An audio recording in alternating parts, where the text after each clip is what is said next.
Okay, very good evening to all. This is our class number 50 in linear algebra, and we are dealing with the questions from basis and dimension. And this is our question number 73 in this series. So let's start. So the given question is, as be the set of all n cross n matrices over R, okay, with zero trace. So as कैसा set है? S N order matrices का set है जिनका trace zero होता है. Then S is not a vector space. S is a vector space of dimension n minus 1. S together with identity matrix forms a vector space. Okay. And S is a vector space and it has a basis consisting of n square minus 1 matrices. Okay. तो देखिए S कैसा set है? S में n order की matrix है A, Aij. किस order की matrix है? n ऑर्डर की. और ट्रेस क्या होना चाहिए? ए का ट्रेस क्या होना चाहिए? जीरो होना चाहिए. तो इस टाइप की मैट्रिक्स का कलेक्शन है एस सेट के अंदर. अब ये पूछ रहा है कि एस वेक्टर स्पेस होगा, नहीं होगा, डायमेंशन क्या होगी. तो देखिए, वेक्टर स्पेस अगर चेक करना है तो सबसे पहले जीरो वेक्टर इसमें बिलोंग करेगा या नहीं वो देखो. तो जीरो वेक्टर बोले तो यहाँ जीरो मैट्रिक्स होंगी. जीरो मैट्रिक्स का ट्रेस जीरो ही होता है, इसलिए जीरो एस में बिलोंग कर जाएगा. दूसरा, सेकेंड कंडीशन, हम दो एलिमेंट लेते हैं एस सेट के अंदर. तो अगर ए और बी एस सेट के एलिमेंट है तो इसका मतलब है ट्रेस ऑफ ए और ट्रेस ऑफ बी क्या होगा? जीरो होगा. अब हम इनका सम करके देखते हैं. तो हम जानते हैं कि सम पे ट्रेस जो होता है वो डिस्ट्रीब्यूट हो जाता है. यहाँ पे ए का ट्रेस जीरो है और बी का भी ट्रेस जीरो है. तो trace of A plus B क्या आ गया? जीरो आ गया. इसका क्या मीनिंग है कि एस सेट जो है वो वेक्टर एडिशन के रिस्पेक्ट में क्लोज्ड है. और थर्ड हम चेक करेंगे क्या? थर्ड हम देखेंगे कि ये स्केलर मल्टीप्लिकेशन के रिस्पेक्ट में क्लोज्ड है या नहीं है. तो हमने ए, ये एस से बिलोंग, एस का एलिमेंट लिया है. ठीक है. तो यहाँ से ट्रेस ऑफ ए क्या होगा? ट्रेस ऑफ ए जीरो होगा. अब हम अल्फा को ए से मल्टीप्लाई करते हैं और फिर हम इसका ट्रेस फाइंड आउट करते हैं. हम जानते हैं कि अल्फा बाहर आ जाएगा और ट्रेस ए का हो जाएगा, लेकिन ए का ट्रेस जीरो है, इसलिए अल्फा इंटू जीरो ये जीरो आ जाएगा. यहाँ से हम ये कह सकते हैं कि अल्फा ए ये किसका एलिमेंट है? एस का एलिमेंट है. मींस एस क्लोज्ड है वेक्टर एडिशन के रिस्पेक्ट में और क्लोज्ड है स्केलर मल्टीप्लिकेशन के रिस्पेक्ट में. सो एस क्या बन जाएगा? एक सब स्पेस बन जाएगा और you can say it is a vector space. ठीक है. इसकी लेकिन डायमेंशन क्या होंगी? What is the dimension of this vector space? Okay. तो देखिए, जैसे इसमें एन ऑर्डर की मैट्रिक्स है A21, A22 एंड A2n. ऐसे ही AN1, AN2, ANN. ठीक है. तो ये देखिए इस टाइप की एन ऑर्डर की मैट्रिक्स है. ओके. तो आपकी चॉइसेस कितने प्लेसेस पे चलेंगी? देखिए, जो डायगोनल के ऊपर है उन सभी एलिमेंट पे आपकी चॉइस चलेंगी. डायगोनल के नीचे जो है सभी एलिमेंट पे आपकी चॉइस चलेंगी. डायगोनल के एलिमेंट पे आपकी चॉइस चलेंगी, लेकिन इसमें कंडीशन है कि ट्रेस क्या आना चाहिए? जीरो आना चाहिए. ट्रेस क्या होता है? डायगोनल के एलिमेंट का सम होता है. ट्रेस क्या होता है? डायगोनल के एलिमेंट का सम होता है. तो देखिए, यहाँ पे डायगोनल में कितने एलिमेंट्स है? एन एलिमेंट्स है. तो एन माइनस वन एलिमेंट पे हमारी चॉइस चलेगी, सिर्फ एक एलिमेंट पे हमारी चॉइस नहीं चलेगी. तो पूरे एलिमेंट पे मीन्स मैट्रिक्स के सभी एलिमेंट पे हमारी चॉइस चलेंगी, सिर्फ एक एलिमेंट पे हमारी चॉइस नहीं चलेंगी. मैट्रिक्स में टोटल एलिमेंट होते हैं एन स्क्वायर, अगर ये एन ऑर्डर की मैट्रिक्स है तो. ठीक है. सिर्फ एक एलिमेंट इसमें से निकाल दो तो ये है number of choices N square minus one. तो एस एक वेक्टर स्पेस है और इसके जो बेसिस होगा, ओके, इसकी जो डायमेंशन होंगी वो एन स्क्वायर माइनस वन होंगी. मीन्स बेसिस पे n square minus one elements होंगे. तो यहाँ पे फोर्थ ऑप्शन दिख रहा है, फोर्थ ऑप्शन करेक्ट हो जाएगा. ठीक है. समझा है कि आपको? बताइए. गजानन, साक्षी, पूजा. ठीक है. चलते हैं आगे. ये था क्वेश्चन नंबर 73। 74 देखिए, क्वेश्चन नंबर 74 में क्या कहा है, एस और टी सेट हमें गिवन है।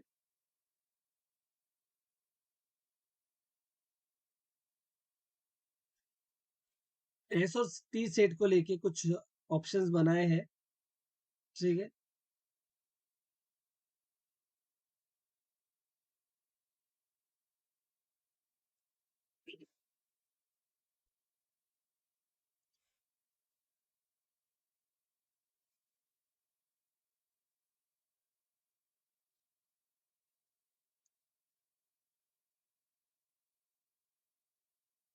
ओके, तो देखिए दिस इज एस सेट और this is T set, then both S and T are basis of R three. कहता है कि एस और टी दोनों बेसिस है आर थ्री के।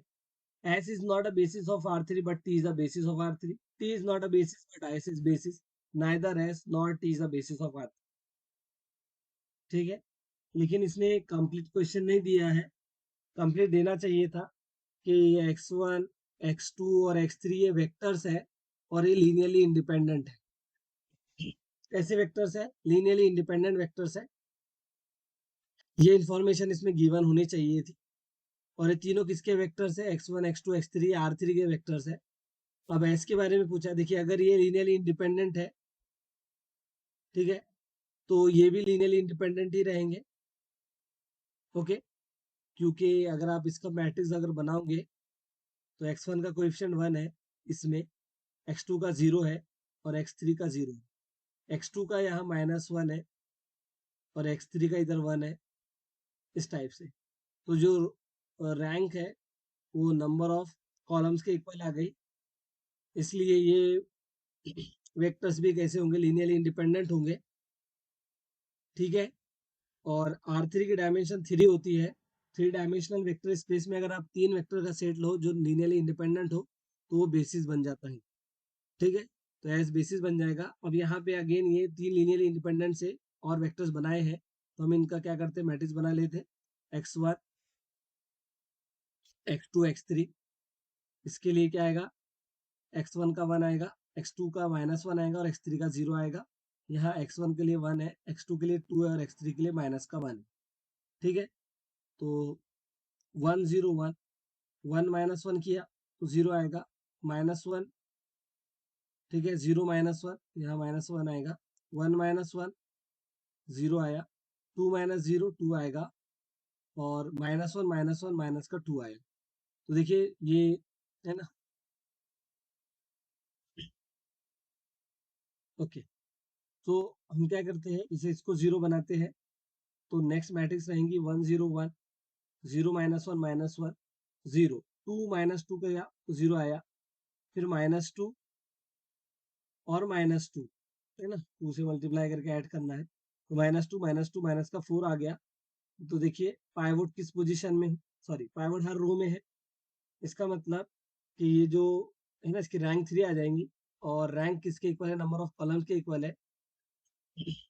ओके, इसलिए ये मैट्रिक्स भी क्या, सॉरी ये सेट भी कैसा रहेगा, लीनियरली इंडिपेंडेंट रहेगा और इसलिए बेसिस बन जाएगा। तो एस और टी दोनों भी क्या है, बेसिस है R3 के, इसलिए फर्स्ट ऑप्शन इसका करेक्ट हो जाएगा। ठीक है, आगे चलिए। देखिए W स्पेस है span by the function sine and cos x। W एक ऐसा स्पेस है जो साइनस और cos x से स्पैन होता है। Then for any real number theta f1 is equal to sine x plus theta and g1 is equal to cos x plus theta, which of the following is not true. ठीक है, okay,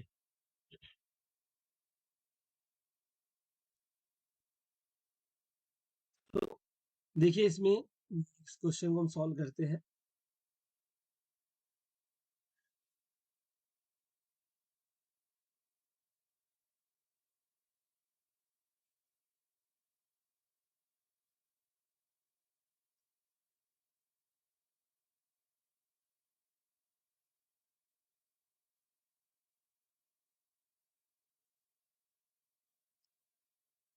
तो W क्या है, space है span by sine x and cos x। W किससे span हो रहा है, साइन x से और cos x से। ठीक है,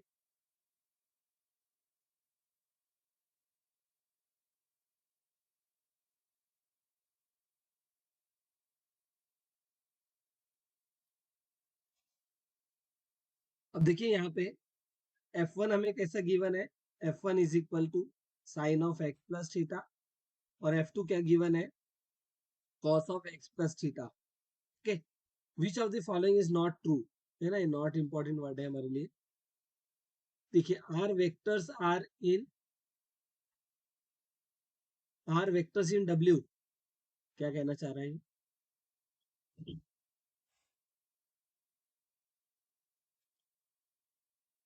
ओके, F1 और FG1 के बारे में पूछ रहा है। F1 और G1 जो रहेंगे वो डब्ल्यू के अंदर बिलोंग करेंगे, ये दोनों लीनियरली इंडिपेंडेंट रहेंगे, ये दोनों जो है do not form the basis for W, W के लिए बेसिस फॉर्म नहीं करेंगे, और बेसिस के लिए डब्ल्यू बेसिस होंगे, form a basis for W, ये डब्ल्यू के लिए बेसिस फॉर्म करेंगे। कौन? F1 और G1, किसी भी रियल नंबर थीटा के लिए। ठीक है, तो चलिए देखते हैं। सबसे पहले हम देखेंगे साइन एक्स प्लस थीटा। तो हम जानते हैं ये होता है sine x into cos theta plus cos x into sine theta. Okay, ऐसे ही cos of x plus theta है, तो ये होता है cos x into sine theta plus, है ना, ये यहाँ क्या आएगा, माइनस आएगा, सॉरी ये कुछ गलत हो गया अपना। ठीक है, तो ये आएगा cos x into cos theta minus sign x into sine theta, ऐसे। ठीक है, यस। सो अब देखते हैं, जैसे साइन एक्स प्लस थीटा ये डब्ल्यू में बिलोंग करेगा।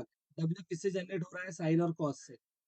ठीक है, ओके। तो जैसे हमने क्या किया, कॉस थीटा से साइन को मल्टीप्लाई कर दिया, और साइन थीटा से कॉस को मल्टीप्लाई कर दिया, और फिर ऐड कर लिया, तो मुझे साइन एक्स प्लस थीटा मिल जाएगा। Okay, yes. लेकिन क्या मुझे कॉस एक्स प्लस थीटा मिलेगा?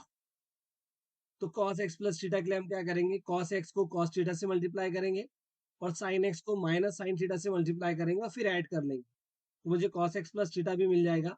इसका मतलब ये है कि ये जो F1 और G1 वेक्टर्स है, ये किस में बिलोंग करते हैं? W में बिलोंग करते हैं। ठीक है, तो ये तो ट्रू हो गया। दूसरा कह रहा है कि ये लीनियरली इंडिपेंडेंट है। ये कैसे है? दोनों लीनियरली इंडिपेंडेंट है।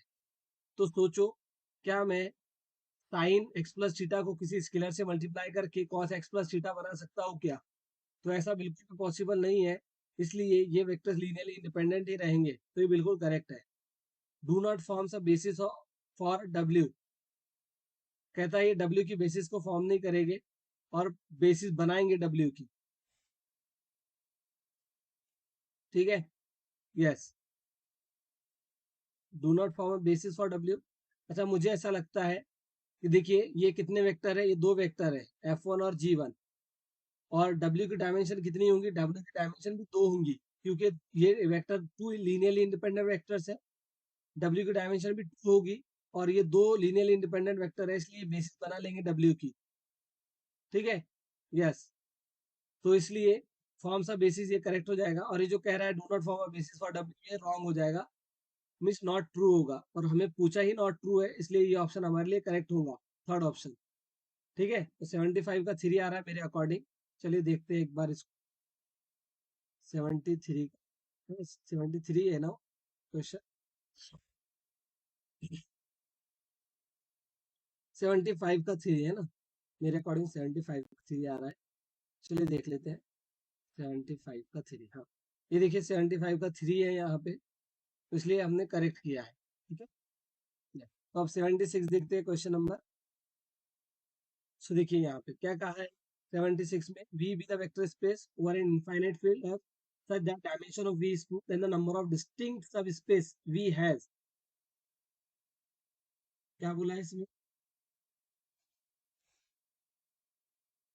V एक वेक्टर स्पेस है ओवर द इनफाइनाइट फील्ड है। अच्छा क्वेश्चन है, देखिए।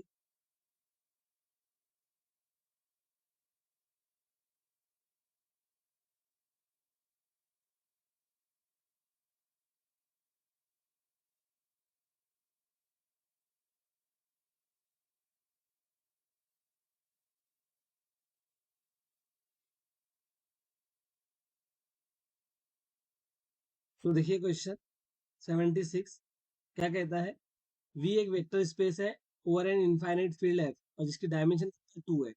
तो हम क्या ले लेते हैं, देखिए R2 ओवर R ले लेते हैं। तो ये है हमारा V और ये है फील्ड।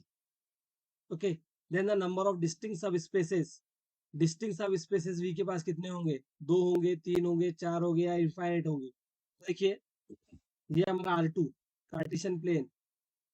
अब इसमें सब स्पेसेस कितनी होंगी, जैसे कि एक्स एक्सिस एक सब स्पेस होता है, वाई एक्सिस सब स्पेस होता है। हर वो लाइन जो ओरिजिन से पास होंगी वो एक सब स्पेस बनाएंगी और distinct line distinct sub spaces बनाएंगे। कितनी लाइन ड्रॉ कर सकते हैं, इनफाइनाइट ड्रॉ कर सकते हैं। इसलिए इसके पास सब स्पेस भी कितनी होंगी, इनफाइनाइट होंगी, याद रखना। ठीक है, यस, समझा है कि, ये बोलिए साक्षी। ओके, देन देखिए क्वेश्चन नंबर 77 क्या कहता है। एक, देखिए इसको इधर ले लेते हैं। It is a question from GATE 2007।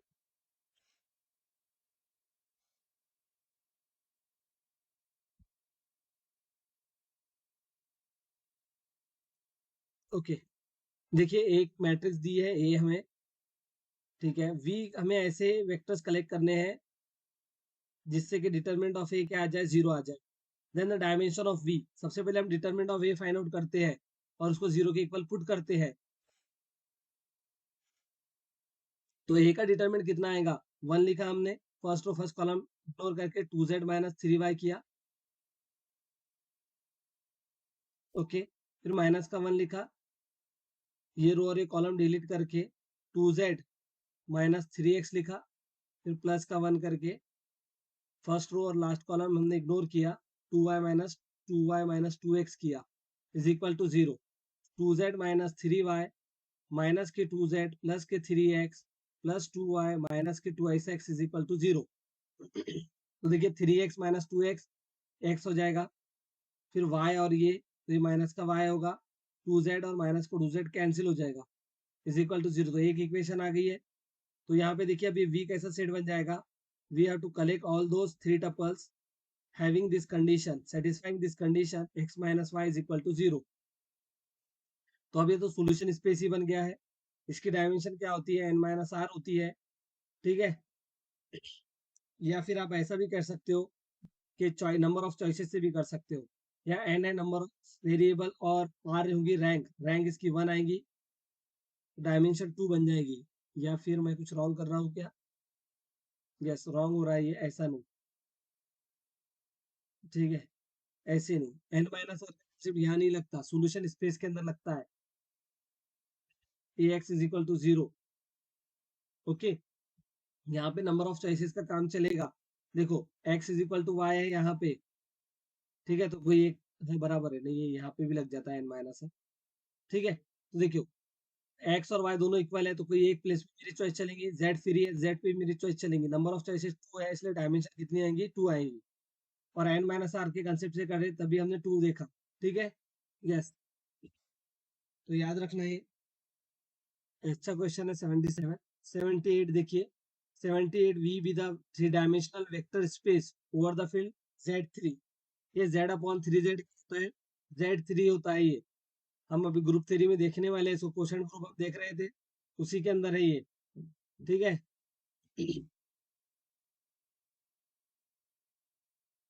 सो देखिए,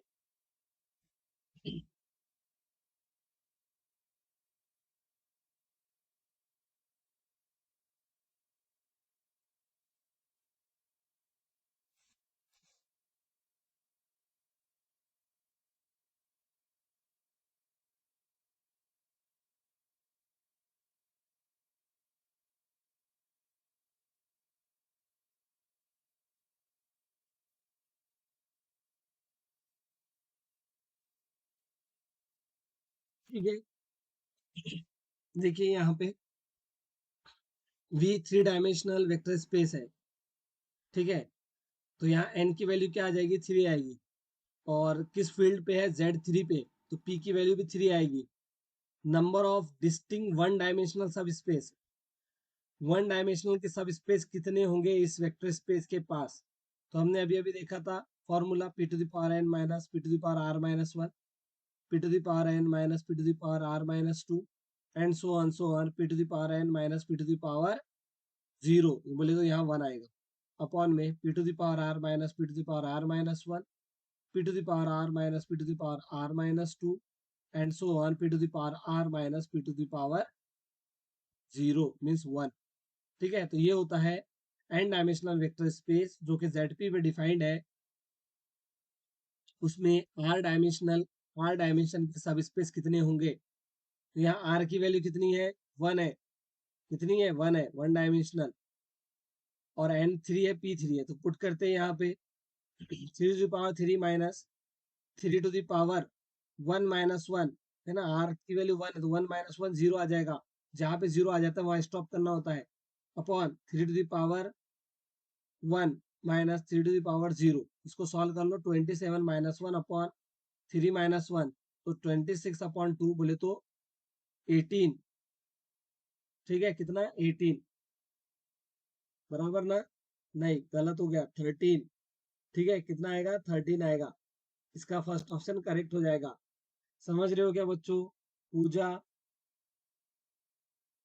साक्षी, गजानन, ठीक है। हम्म, ओके। सो चलिए आगे क्वेश्चन नंबर 79 पे, है ना। 79 क्वेश्चन है, देखिए। ठीक है, अब देखो कितना अच्छा क्वेश्चन है ये, CSIR नहीं, जून 2013 का क्वेश्चन है।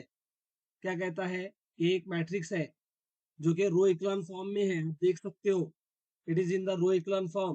किस फॉर्म में है ये, रो इक्लान फॉर्म में है। ये देखिए, ये पाइवोट है, ये पाइवोट है और ये पाइवोट है, और यहाँ पे देखिए ये ए है और ये बी है, रियल नंबर है। कहता चूज द करेक्ट स्टेटमेंट। क्या कहता है, there exist a value of A and B for which the column of A are linearly independent. ऐसी ए और बी की वैल्यू एग्जिस्ट करती है कि कॉलम्स क्या बन जाएंगे, लीनियरली इंडिपेंडेंट बन जाएंगे। देखिए यहाँ पे कॉलम्स 5 है और रो 3 है, तो कॉलम ज्यादा है रो से, इसलिए कभी भी रो, सॉरी, कभी भी कॉलम जो ज्यादा होते हैं वो कभी भी लीनियरली इंडिपेंडेंट नहीं होते। तो कॉलम कभी भी लीनियरली इंडिपेंडेंट नहीं होंगे। यहाँ पे ए और बी की कुछ भी वैल्यू पुट कर लीजिए आप, कभी भी लीनियरली इंडिपेंडेंट ये नहीं होंगे। ओके, तो ये तो डिस्कार्ड हो गया। सेकंड में क्या कर रहा है, there exist a value of A for which ax is equal to 0 has no own solution। कहता है ऐसा ए और बी की वैल्यू एग्जिस्ट करती है कि ax is equal to 0 है ओन सॉल्यूशन। इसके करस्पॉन्डिंग जो होमोजेनियस इक्वेशन बनाओगे उसका सिर्फ जीरो सॉल्यूशन होगा। तो देखिए, number of linearly independent solution formula होता है, एन होते हैं नंबर ऑफ कॉलम्स। यहाँ कॉलम्स कितने हैं, 5 है। आर क्या है, रैंक, रैंक इज 3। तो इसके पास दो लीनियरली इंडिपेंडेंट सॉल्यूशन होंगे ही होंगे, जीरो अकेला सॉल्यूशन नहीं होगा इसके पास। एक्चुअल में देखोगे इसके पास इनफाइनाइट सॉल्यूशन रहेंगे, क्योंकि इसमें वेरिएबल ज्यादा और इक्वेशन कम वाला केस है ये, और होमोजेनियस सिस्टम बना रहे हैं। तो जब भी होमोजेनियस सिस्टम में इक्वेशन ज्यादा, सॉरी, वेरिएबल ज्यादा होते हैं इक्वेशन से, तो हमेशा इनफाइनाइट सॉल्यूशन एग्जिस्ट करते हैं, सिर्फ जीरो अकेला सॉल्यूशन नहीं रहेगा।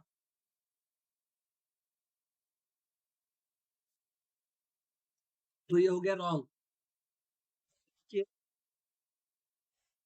उससे पहले फोर्थ देखिए, there exist value of A और B for which rank is 2।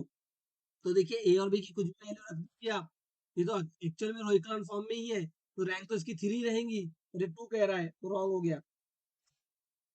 तो में क्या कहता है, for all values of A span three dimensional sub space. Yes, क्योंकि ये तीन वेक्टर कैसे लीनियरली इंडिपेंडेंट है, तो जिसको भी स्पैन करेंगे, जिस भी सब स्पेस को, उसकी डायमेंशन कितनी होंगी, 3 होंगी। तो वही तो कह रहा है ये, तो थर्ड ऑप्शन इसका करेक्ट हो जाएगा। ठीक है, ऐसे इसको करना था। क्वेश्चन नंबर 79 के बाद 80 देखिए, 80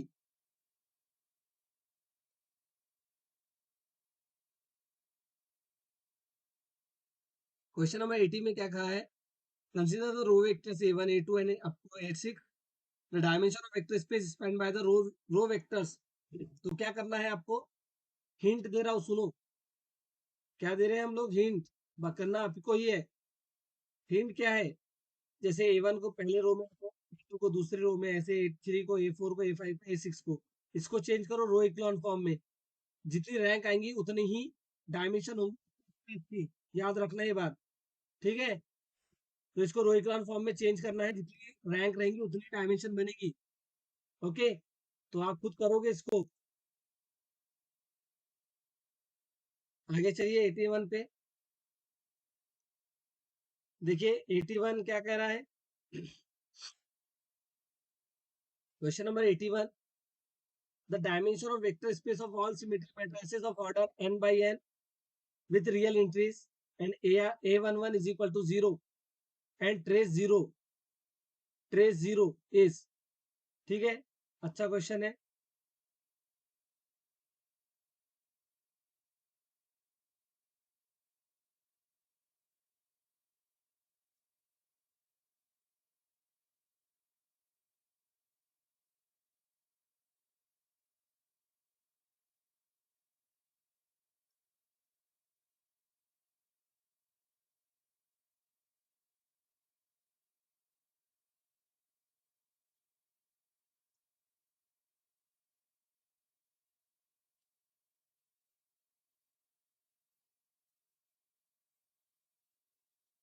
ठीक है, देखिए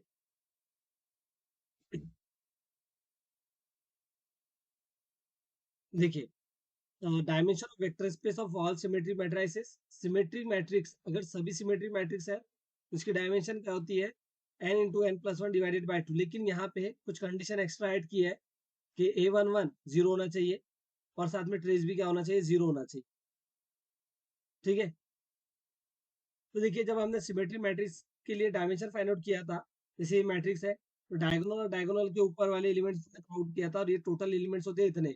लेकिन अब इसमें कुछ जो पॉसिबिलिटी है वो कम हो रही है, जैसे कि फर्स्ट एलिमेंट A11 जीरो रहेगा, गिवन है, और ट्रेस जीरो रहेगा। ट्रेस जीरो रहेगा बोले, देखिए ट्रेस में यहाँ पे डायगोनल पे कितने एलिमेंट्स होते हैं, n, लेकिन इसमें से एक एलिमेंट तो पहले चला गया, तो कितने एलिमेंट बचे, n-1।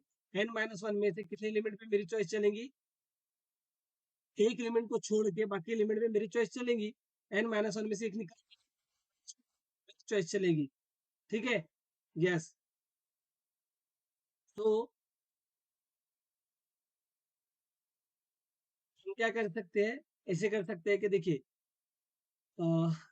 एक एलिमेंट और कम हो रहा है, नहीं नहीं, हाँ हाँ, देखिए तो टोटल में से दो एलिमेंट कम हो गए, एक तो A11 के कारण कम हुआ और एक दूसरा ट्रेस जीरो होने के कारण कम हुआ, क्योंकि अब सभी एलिमेंट पे मेरी चॉइस चलेंगी।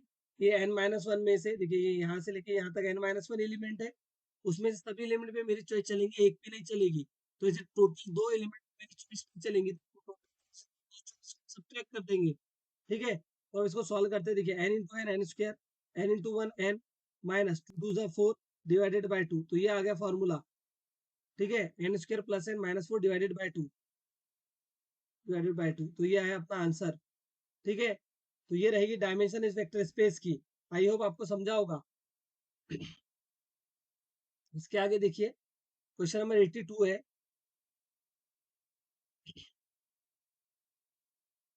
ये क्वेश्चन पूछा है कहाँ पे, सीएसआई नेट जून 2016 में पूछा है।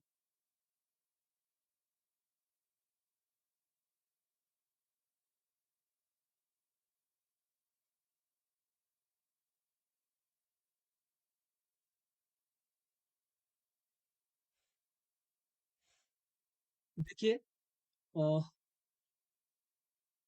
एक्स और वाई ये आर थ्री फैक्टर्स है such that they are linearly independent. तो कैसे है, लीनियरली इंडिपेंडेंट है। Delta one x two y three minus y two x three है, delta two x one y three minus y one y three है, delta three x one y two minus y one y x two है। If b spans of x y, we किससे span हो रहा है, x और Y इन दो vector से span हो रहा है, then v is equal to UVW such that delta U1 minus delta U V2 plus delta 3 V3 is W is equal to 0. ऐसे ही V is a collection of UVW ordered triplet, okay, three tuples such that minus delta 1 U minus delta 2 V plus delta 3 W is equal to 0. ऐसे ही यहाँ पे बना है ये relation और ये relation. ठीक है, तो देखिए एक्स और वाई कैसे वेक्टर्स है, लीनियरली इंडिपेंडेंट है, ये गिवन है हमें। ओके जी, और वी जो है वो एक्स और वाई से स्पैन हो रहा है। ठीक है, यस। तो एक बात बताओ मुझे, अगर वी का कोई वेक्टर हमने लिया, मान लो ये वेक्टर है यू वी डब्ल्यू, ये किसका वेक्टर है, वी का वेक्टर है, और वी स्पैन होता है किससे, एक्स और वाई से। इसका मतलब है कि ये वेक्टर इन दो वेक्टर के कॉम्बिनेशन में लिखा जा सकता है। ठीक है, तो अगर हम इन तीनों वेक्टर को एक साथ अगर देखें, जैसे कि u v w, और x वेक्टर क्या है, x1 x2 और x3, और y वेक्टर है y1 y2 और y3, तो ये तीन वेक्टर का सेट कैसा रहेगा, लीनियरली डिपेंडेंट रहेगा। याद रखना ये बात, लीनियरली डिपेंडेंट रहेगा।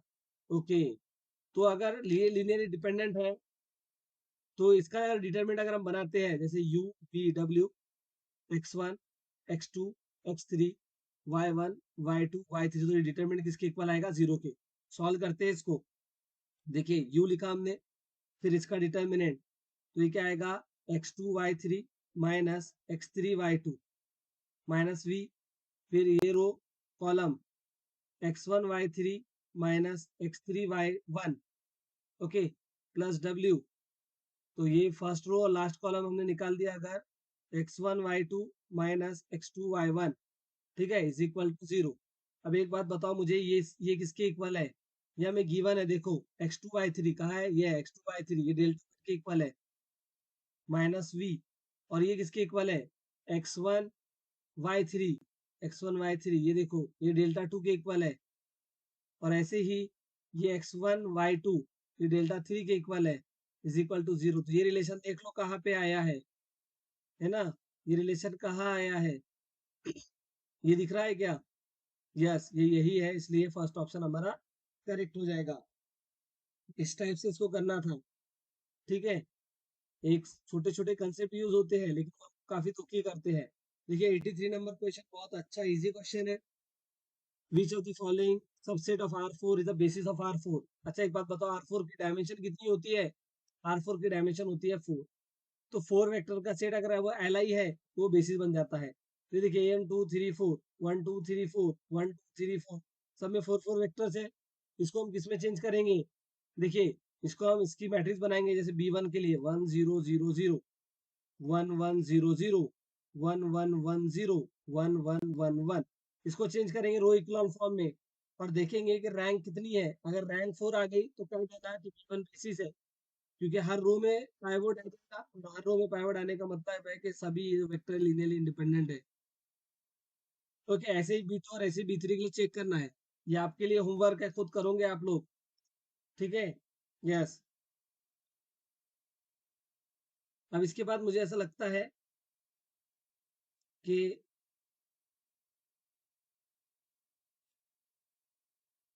देखिए अलग टाइप के क्वेश्चन, अब एमसीक्यू टाइप के क्वेश्चन स्टार्ट हो रहे हैं।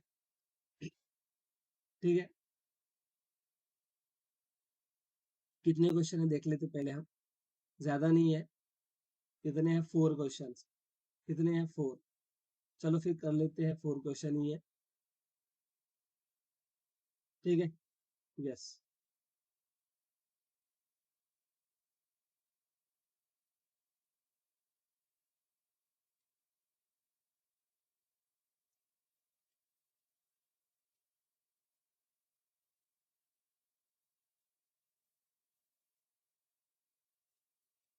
ठीक है, तो देखिए n be an integer where n is greater than equal to 3, n integer है और 3 से बड़ा हो सकता है। ठीक है, u1 u2 un be n linearly independent elements in a vector space of vector space over R. ये u1 u2 un क्या है, ये n linearly independent vectors है over the field R. Set u0 is equal to 0, un plus 1 is equal to u1, defined vi is equal to ui plus 1 and wi is equal to ui minus 1 plus ui for I varies from 1 to n. Then v1 v2 vn are linearly independent if n is equal to 2010. It is linearly independent if n is equal to 2011. W1 to Wn is linearly independent if n is equal to 2010. And this is linearly independent if n is equal to 2011. ठीक है, तो देखिए हमें n linearly independent vectors given है, उनकी help से कुछ vectors बनाए गए जैसे v1 टू vn और w1 टू wn। तो n वेक्टर से n वेक्टर और बन रहे हैं, एन लीनियरली इंडिपेंडेंट से एन लीनियरली इंडिपेंडेंट वेक्टर्स बन रहे हैं। ठीक है, अब वो जो बन रहे हैं नए वेक्टर्स वो लीनियरली इंडिपेंडेंट है या नहीं वो हमें बताना है। तो जो मॉर्निंग में मैंने आपको कंसेप्ट बताया था उसी कंसेप्ट का यहाँ यूज होना है। ठीक है, तो देखिए यहाँ पे सबसे पहले v1 की बात करते हैं। vi कैसे डिफाइंड है, ui plus ui plus one ऐसे डिफाइंड है। चलो v1 देखते हैं, तो ये आएगा u1 प्लस u2, लेकिन u1, अच्छा u1 प्लस u2 आया, कोई बात नहीं, कोई बात नहीं है ना। यस, तो वैसे ही v2 देखेंगे हम लोग, v2 क्या होगा, तो ये होगा u2 प्लस u3। v3 क्या होगा, v3 होगा u3 plus u4 and so on चलता रहेगा। और ऐसे ही vn माइनस वन, तो n के y की प्लेस पे n माइनस वन, तो un माइनस वन और यहाँ पे प्लस un ऐसे आ जाएगा। ओके, अब ऐसे ही हम फाइंड आउट करेंगे vn, तो n की प्लेस पे हमें i है ना, i की प्लेस पे n पुट करना है, तो ये un प्लस वन ऐसे आ जाएगा।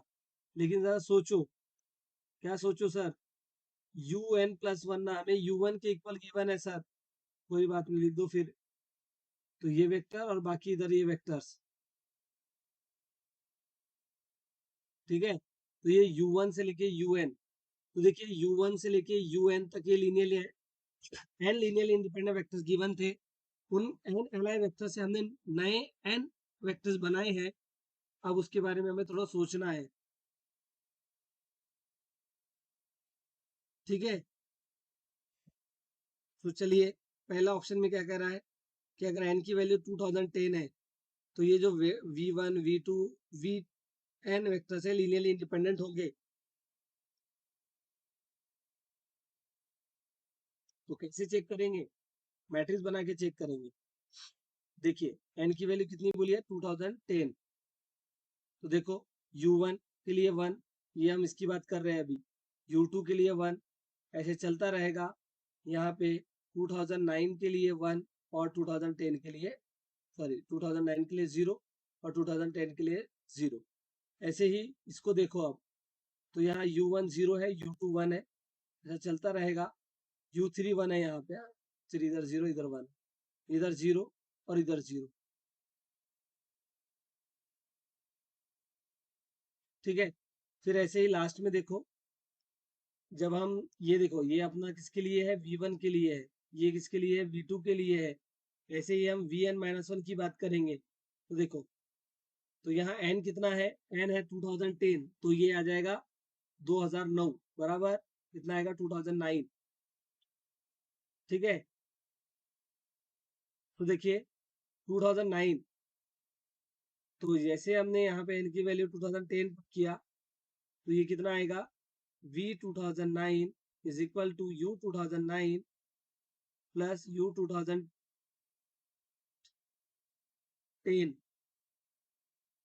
ठीक है, यस,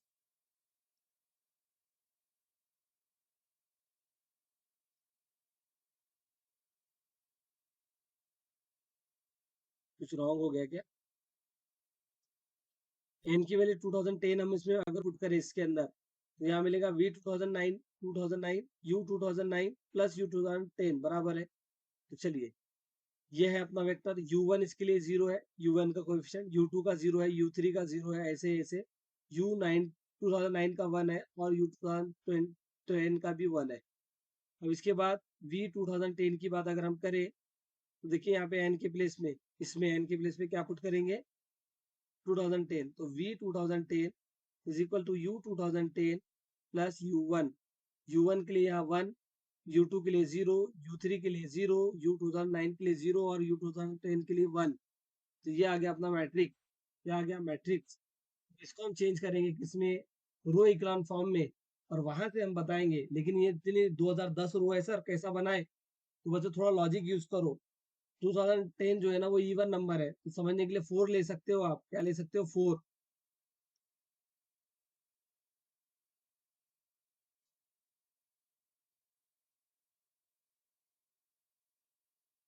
4 लेके आप जैसे 4 कैसा बनेगा? 1 1 0 0 0 1 1 0 0 0 1 1, है ना? यहाँ 1 आएगा, 0 0 1, इस टाइप का बनेगा। इसकी रैंक निकाल के देखो, पता चलेगा आपको, आइडिया आएगा। जैसे इसमें से इसको सब्ट्रैक्ट किया तो ये 0 आ गया, इसमें से इसको निकाला तो ये माइनस का 1 आया, इसमें से इसको 0 आएगा और ये 1 ही रहेगा। फिर इसको 0 बनाने के लिए सेकंड रूप से ऐड कर दिया, तो ये 0 आया, इधर 1 आया। ठीक है? हाँ। फिर इसको 0 बनाने के लिए थर्ड रो में सब्ट्रैक्ट किया तो थर्ड रो कंप्लीट 0 हो गई। इससे पता चला कि रैंक जो रहेंगी वो एक कम रहेंगी, लास्ट वाली रो 0 बन जानी है ना? तो इसका मतलब देखो, अब इसमें यहाँ पे इसकी अगर रैंक अगर देखोगे, अगर अब मैं इसको ए मैट्रिक्स कहता हूँ, तो ए मैट्रिक्स की रैंक कितनी आएंगी? रो देखो कितनी है, रो है 2010, लेकिन रैंक कितनी आएंगी? 2009। कितनी रैंक आएंगी? 2009। और वो क्या है? Less than the number of columns है। ठीक है? तो इस केस में ये लीनियरली डिपेंडेंट होंगे। क्या होंगे? लीनियरली डिपेंडेंट होंगे। अब ये 2011 की बात कर रहा है, तो 11 के लिए आपको क्या करना होगा समझने के लिए? इनकी वैल्यू 5, क्योंकि 2011 कैसा नंबर है? 2011 जो है ना वो ऑड नंबर है। ठीक है? तो आपकी मैट्रिक्स देखो कैसे बनेगी? 1 1 0 0 0 0 1 1 0 0, फिर 0 0 1 1 0 0 0 0 1 1, और लास्ट रहेगा 1 0 0 0 1। इस टाइप की मैट्रिक्स बनेगी। अब इसका रो इक्वल फॉर्म निकाल लो और देखो क्या होता है।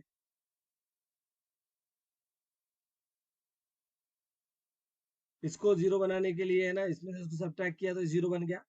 0 माइनस 1, तो यहाँ माइनस का 1 आएगा। ये 0 0 ये बराबर है। फिर इसको सेकंड रो में ऐड किया तो ये 0 आया, यहाँ 1 आया, ये बराबर है। ठीक है? इसको 0 करने के लिए थर्ड रो में सब्ट्रैक्ट किया तो 1 माइनस 1, ये 0 आ गया, 0 माइनस 1, यहाँ का माइनस 1 आ जाएगा। ओके। ठीक है? इसको 0 करने के लिए इसमें ऐड किया तो ये 0 बन गया और ये 2 बन गया। तो हर रो में पाइवट है। इसका मतलब ये क्या सभी रो कैसी है? ये पूरे रो का सेट लिनियरली इंडिपेंडेंट हो जाएगा। ये भी बात सही है कि ये सेकंड ऑप्शन करेक्ट हो जाएगा। ऐसे ही सेम आपको डब्ल्यू के लिए करके देखना है बच्चों। क्या करना है? डब्ल्यू के लिए करके देखेंगे हम लोग। जो मैंने आपको आइडिया बताया है बी के लिए, वैसे डब्ल्यू के लिए करना है। ठीक है? जैसे कि देखो यहाँ पे बता देता हूँ मैं। जो डब्ल्यू आई है वो कैसे डिफाइंड है? U i minus 1 plus u 1, sorry u i, ऐसे डिफाइंड है। तो देखिए डब्ल्यू वन किसके इक्वल होगा? U not plus u one के इक्वल होगा। डब्ल्यू टू किसके इक्वल होगा? आई की वैल्यू 2 रख दो यहाँ पे, 2 माइनस 1 1, तो ये U one plus U two. ऐसे ही डब्ल्यू थ्री, यहाँ आएगा U two plus U three, ऐसे। लेकिन देखो यू नॉट हमें कुछ गिवन है, क्वेश्चन अगर अच्छे से देखोगे तो यू नॉट 0 गिवन है। क्या गिवन है? 0। ये देखो यू नॉट 0 गिवन है, तो ये यहाँ पे से भी यू वन के इक्वल आ जाएगा। डब्ल्यू वन यू वन के इक्वल आएगा। ठीक है? डब्ल्यू टू बराबर है, डब्ल्यू थ्री बराबर है, ऐसा चलता रहेगा। ठीक है?